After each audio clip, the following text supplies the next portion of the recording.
Guys, ang ganda pala dito. Bumaba yung ulap. Ayan o. Kita nyo. Maulap siya o. Ayan. Para tayong nasa Baguio. Ayan. Ito yung ating kubo. Kita nyo naman itsura niya o. Medyo makulimlim. Oras ay alas 11. Ayan. Dito muna tayo. Bantayan natin yung mga alaga.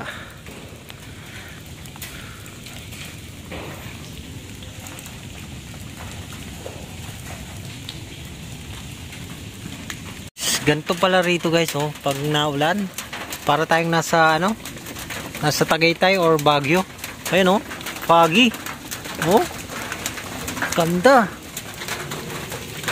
Yan, ikot ko muna kayo para makita niyo. Yan guys oh. Ayan yung manggahan. Talagang ano, hindi mo nakita yung paligid. Yung sa baba hindi na natin kita. Ito yung kubo ko. Tingnan natin yung itsura nya pag nandito tayo sa taas. At ayan guys oh. Yan. Diba? Parang ano, nasa Tagaytay. Yan. Ganda. Ganda guys oh. Yan. Palibot nya oh. Yan yung ating kubo. Matatakpan na rin oh. So guys oh, ganyan kaganda rito.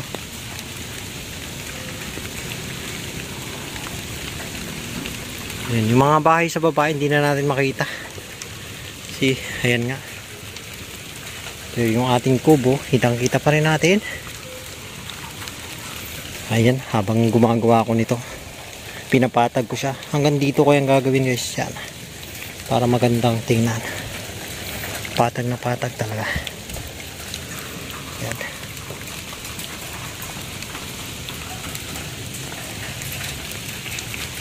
Ayos. Time out muna tayo sa kubo. Kasi sikasuhin ko yung ating talong na tanim. Ayan, no? Yan. Lilinisin natin yung mga puno niya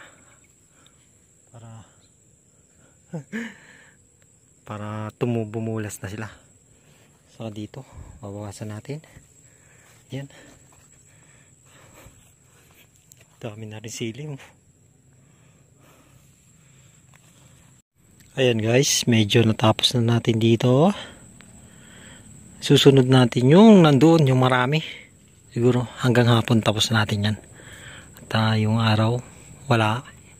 Sana umulan mamaya para magkaroon ng nutrients yung ating halaman. Kasi napalibutan na natin yan.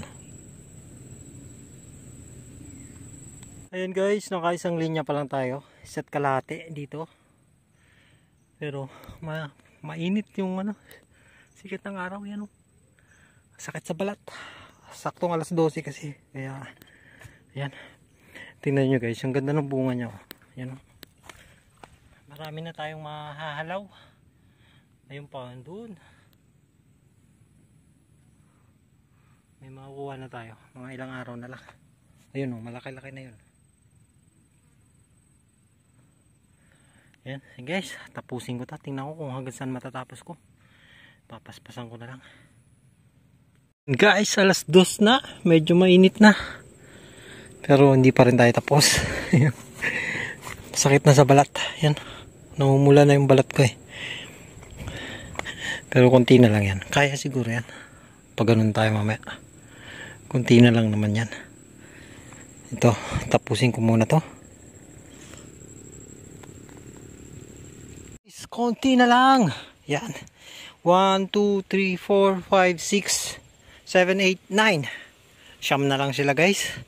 Ayun na nagawa natin. Paikot. Yun oh. Ganda na oh. Yan. Tapos din. Ito na lang. Alas 4 na. Yan guys. Natapos din tayo. Yan. Meron na tayong tudling lahat yan. Bawat puno na yan. Napaikutan na natin. Ayan. Ayan. Sakto, alas 4 na, uwi na tayo. Hindi pala, papakain pa ako ng mga pato doon sa kabik, sa kabilang kubo. So yung kanina ginawa natin kaninang umaga, yan. Yung mga kamote. Nagsimula lang yan sa 2 kilong kamote, tinanim natin. Tumubo, nilipat doon. Tapos naglipat ulit ako rito, pangatlong plat. Para paramihin, para may punla na tayo sa tag-ulan. Yan. Pag yun medyo mahaba-haba na ililipat natin doon pagkatanggal ng labanos para marami na tayong punla. Yan lang guys, tapos na tayo dito sa ating talungan. Yan, kita nyo naman, hindi yung mga bunga, maraming bulaklak, kikita ko. Ayun, siguro mga ilang araw pa may mga ani na tayo dyan, unang halaw. Tapos yung munggo natin doon may mga bunga na din. Wait lang, update ko kayo. May bunga na to guys. Ayan o.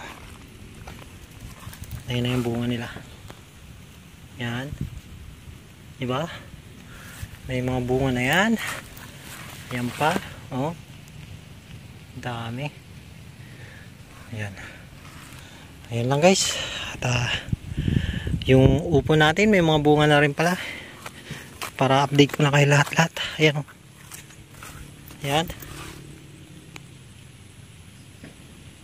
Marami na yung kasunod. Kinapon ko na din yan para saka dun meron ng malaki dun. Yun. Yun. Diba? Mais din, may bunga na rin. Ayan. Kaya lang konti lang kasi tumubo niyan. Yun pala, may malaki na. Yun. Meron tayong malaki dun. Yun. Ayun Yun. Ayos. Yan lang guys, hanggang sa muli. Salamat sa inyong panonood. Bye bye.